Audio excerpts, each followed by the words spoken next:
حدیث یہ کہ پڑوسی جو ہے مومنن کان او کافرا، اس کا ایک حق. اور پھر یہاں 2 حدیثیں اور سن لیجیے. پہلی حدیث یہ ہے کہ 4 چیزیں مومن کی خوش قسمتی دنیا کے اندر، یہ 4 چیزیں مل جائیں تو سمجھے آپ بہت لکی. یہ حدیث بھی آدھی تو لوگوں کو یاد ہے. نمبر 1 اچھی بیوی. اچھا جب ایسی حدیثیں آتی ہیں اس کو آپ کو حق ہے آپ کو الٹا کرنے. مثلا اگر قرآن کہے کہ مومن مردوں پہ نماز واجب ہے تو عورتوں پر بھی، تو اسی طرح اچھا شوہر، لیکن حدیث میں بہرحال اچھی بیوی. نمبر 2 اچھی سواری. معصومین کے گھوڑے اس زمانے کے اعتبار سے گھوڑوں کے مرسیڈیز یا فراری یا لمنگانی کیا کیا ہوتے تھے، گاڑیوں کے نام تو مجھے پتہ ہی نہیں، اس زمانے کے گھوڑوں کے اعتبار. اچھا مکان. امام کسی کے گھر میں جاتے ہیں، مکان اس کی حیثیت کے اعتبار سے کم ہے، امام کہتے ہیں تمہارے باپ نے حماقت کی ہے جو اس مکان میں زندگی گزاری. نمبر 4 اچھا پڑوس. اچھی سواری، اچھا مکان، اچھی بیوی اور اچھا پڑوس. یہ حدیث ایک طرف. دوسری طرف وہ مشہور حدیث جس میں 3 چیزیں پڑھی جاتی ہیں، چوتھی چیز کم پڑھی جاتی ہے، لیکن وہ بھی ہے بعض کتابوں.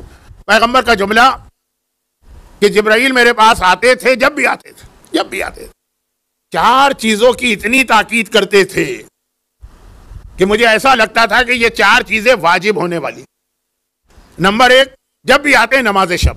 نماز شب واجب نہیں، امت پہ واجب نہیں ہے کم از کم، لیکن جبرائیل جب آتے ہیں نماز شب کا ذکر ضرور کرتے. مفاتیح الجناح میں سید رشتی کا واقعہ ہے جو ایک زمانے میں میں نے بہت پڑھا کہ جب ایک مومن نے امام کو مدد کے لیے بلایا اور امام آئے تو آ کے یہ فرمایا کہ نماز شب پڑھا کرو. امام بھی وہی جملہ دہرا رہے ہیں، لیکن پیغمبر فرماتے ہیں، یہ پیغمبر جو ہے وہ امام زمانہ سے بہت پہلے گزرے، یہ بتانے کی ضرورت تو نہیں. جب جبرائیل آتے اتنا کہ مجھے لگا کہ 6ٹھی نماز واجب ہونے والی. نمبر 2 جب بھی آتے ہیں مسواک کی اتنی تاکید کرتے ہیں کہ مجھے ایسا لگا کہ جیسے اسلام میں یہ لفظ میرا، جیسے اسلام میں غسل جنابت مثلا واجب، تو یہ مسواک بھی واجب ہونے والی ہے روزانہ. اور یہ میں اپنے اس تجربے کی بنا پہ کہہ رہا ہوں جو بیماریوں کی وجہ سے مجھے دنیا بھر کے ڈاکٹر، سرجن، اسپیشلسٹ سب سے ملاقات کا موقع ملتا. تو خلاصہ یہ ہے کہ اس تجربے کی بنیاد پہ کہ 2 چیزیں ایسی ہیں جو 90% بیماریوں کی جڑ آج کل. ویسے تو حدیث میں ہے کہ تمہارا پیٹ، تمہارا معدہ، تمہارا اسٹمک یہ بیماریوں کی جڑ. ایک اور حدیث میں ہے کہ انسان اپنی قبر اپنی دانتوں سے کھود ہوتا. یہ عربی کا ایک محاورہ بھی ہے لیکن امام کی حدیث بھی، کھانے پینے کی بھی. لیکن آج کل جو بیماری ہے، نمبر 1 وہ جو ایک ٹینشن، ڈپریشن، انزائٹی، 90% بیماریاں اس کی وجہ سے، اس کو آپ دور کر لیں 90% بیماریاں یا ختم ہو جائیں گی یا بہت کم رہ جائیں گی. اور نمبر 2 یہ میں ریسرچ آپ کو بتا رہا ہوں، بڑی معتبر ریسرچ. نمبر 2 ہے دانتوں کو صحیح طریقے سے صاف نہ کرنا. جسم میں جو چیز جا رہی ہے اس کا گیٹ پہ تو یہی دانت. اگر یہ دانت صحیح، اور باقاعدہ آج کل یہ نہیں کہتے کہ آپ صبح پیس کر لیں تو بس ہو گیا، نہیں، طریقے بتائے جاتے ہیں کہ صحیح طریقہ اس کا کیا. چلے میں تفصیل میں نہیں جا رہا. یہ آج کی ریسرچ ہے کہ 90% بیماریاں وہ منہ کے ذریعے سے جسم میں جاتی ہیں، اور منہ کے ذریعے اس طرح جاتی ہیں کہ دانتوں کی صحیح صفائی نہ ہو. 1400 سال پہلے کی حدیث پڑھ رہا ہوں. اتنا جب جبرائیل آتے ہیں تاکید کرتے ہیں مسواک. تیسری چیز یہ شاید آپ کو ذرا سی، وہ پھر ایک ہندی کا لفظ ہے، شاید ہمارے یو پی میں گھر کی عورتیں بھی بولتی ہیں، شاید یہ آپ کو کھل جائے.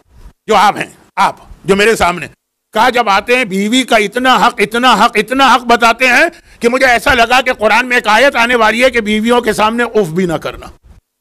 اچھا بہت سارے لوگ تو آلریڈی اس پر عمل کر رہے ہیں، لیکن یہ ہے کہ بس اس کی تفصیل میں کیونکہ وقت بہت میرے ہاتھ سے نکل گیا. یہ چوتھی چیز. اور چوتھی چیز پڑوسی کا حق.